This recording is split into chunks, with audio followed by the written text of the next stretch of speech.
Hello and welcome to Lukman IAS. I am Kumar Shivang, faculty at Lukman IAS for Economy section GS3 portion.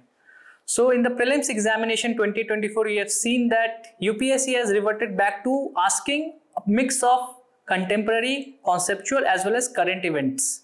So in the economy section, like in the prelims examination, you have seen that they asked from, you can say, conceptual part also. Apart from that, current events which were in news. So how UPSC's mains examination is different from prelims examination. So if I talk about this prelims examination, the core syllabus of UPSC is more related with the macroeconomy. It relates with GDP calculation, the national income accounting, the banking and monetary policy, fiscal policy, apart from that, the external sector and balance of payment. But in the mains examination, that portion is only 30% of the total syllabus which is asked in the UPSC mains examination as far as economy is concerned. So why economy is very important as far as GS3 is concerned? Because in the last 4 years, UPSC has been asking 100 marks out of the 250 marks of GS3 that is more pertaining to economy. So they specifically asked 8 questions, 4 from the 10 marker and 4 from 15 markers. So that makes up 40% of the total marks of GS3 paper. So if I see the syllabus part and if I shared it with you, the syllabus part could be changed, you can say, divided into 3 parts. One is the Indian economy, that is more related to the macro economy. In the Indian economy, they specifically target the conceptual part of the GDP calculation as well as employment. The GDP calculation like savings rate, it could be investment, capital formation, or it could be employment. Like in the last year, the 2023 paper, they specifically asked about the employment calculation methodology.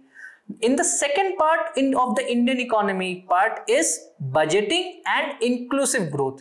So it is a pet topic. Inclusive growth is a pet topic. You need to be prepared as far as the meaning, the drivers, the significance of inclusive growth is concerned, and that is highly likely because it is always in news. Like recently talks about wealth inequality, inheritance tax, those were making news. So it is very important to know about the concepts. Apart from that, the agroeconomy part is one of the core topics of GS3 mains paper of economy section. In the agroeconomy part, they specifically target the food, the cropping pattern, the public distribution system and the subsidies. And the subsidies part, they try to dissect into 2 parts. The one is input subsidies, that is, you can say, more pertaining to farmers, which is used for crop production. And the second part is the subsidies which are enjoyed by the consumers so as to make sure that the food becomes affordable. Apart from that, in the input subsidies, fertilizer subsidies, the pricing policies, the MSPs are very important as far as UPSC question framing is concerned, and they have been consistently asking from the subsidies part. In the last examination also, the last mains paper also, they asked specifically related to the subsidies and connected with the WTO. So we need to know about the WTO and Agreement on Agriculture and how those subsidies are limited by international conventions also. Apart from that, in the agroeconomy, there is one portion that is agro industry, that is more pertaining to food processing industry. And food processing industry is very vital as far as generating employment in the rural economy is concerned. We need to know about the drivers, the challenges and the significance of food processing industries. Apart from that, the relevant schemes and the government policies which have been brought out.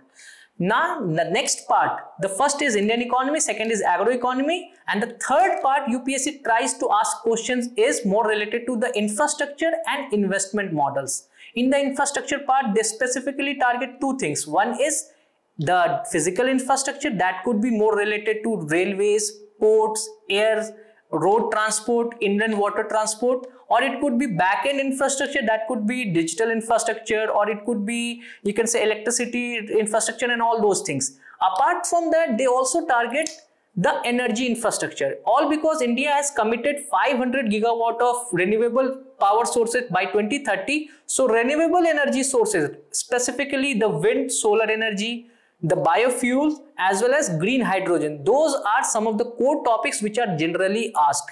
Apart from that, there's a push towards nuclear energy as far as non-conventional energy sources are concerned. We need to be more prepared on it. Then the investment models are also related with it. The public-private partnership in the 2022 paper, they specifically asked the meaning of public-private partnership, and we need to know more about how the role of private sector is very important as far as development of infrastructure is concerned, because India is on the cusp of, you can say, explosive growth, and it is this period, this 20 to 25 years of growth, that is what is dependent on the level of infrastructure, and that is why public-private partnership and private investment, that could be more related to domestic investors, or it could be foreign inflows also. Now these are the core parts. Now if I talk about the trends which have been asked in the economy part, the Indian economy, they specifically target employment. Employment, in the last 10 years, they have asked employment related questions 7 times. Apart from that, as I had already mentioned, this inclusive growth is one of the core topic which is asked, because poverty and inequalities are relatively included or are covered within the domains of inclusive growth. Apart from that, then we need to know about agroeconomy also, and agroeconomy, the public distribution system, they have asked, and cropping pattern from the perspective of demand and supply of those crops, rather than from the climatic perspective, that is more related with the geography part. So we need to more specific about writing answers that should more inclusive of the domains of economy, the demand and supply and all those things which are related. Then the fringe topic, if I talk about, which UPSC generally do not ask consistently, but every now and then they keep on asking those questions, that is more related with the land reforms. It could be more related with the policies, the industrial policies, or investment in infrastructure. So we need to be more prepared on it. Now, how to make sure that we write quality answer? It's all dependent on the level of preparation, and for that we have brought in the new MGP program. So what is this new MGP program? So this is a series of 47 lectures that would cover all the topics from GS1 till GS4.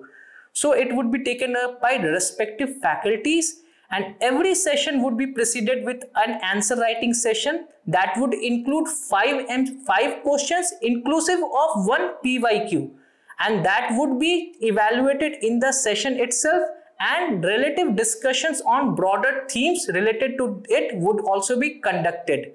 Apart from that, we will also share relevant study material, soft copies which are more pertaining to answer writing, so as to make sure that whenever we write good answers, it is more specific and we are getting those extra marks which are necessary. In that new MGP program, the economy section would be held for 4 lectures that would include 1 static lecture and 3 current events, because in the economy, every now and then we come up with many reports, various surveys which are done, so we need to be more updated with the data. And apart from that, the budget is round the corner. We need to be more specific, because this year it is a high probability that UPSC may target budget related question also. So this was all about the discussion related to the program also, and how to prepare for this. In the next video, we'll talk about the nitty-gritties of answer writing, how to write those quality answers, what all are needed as far as writing value enrichment things which are more needed for getting those extra marks.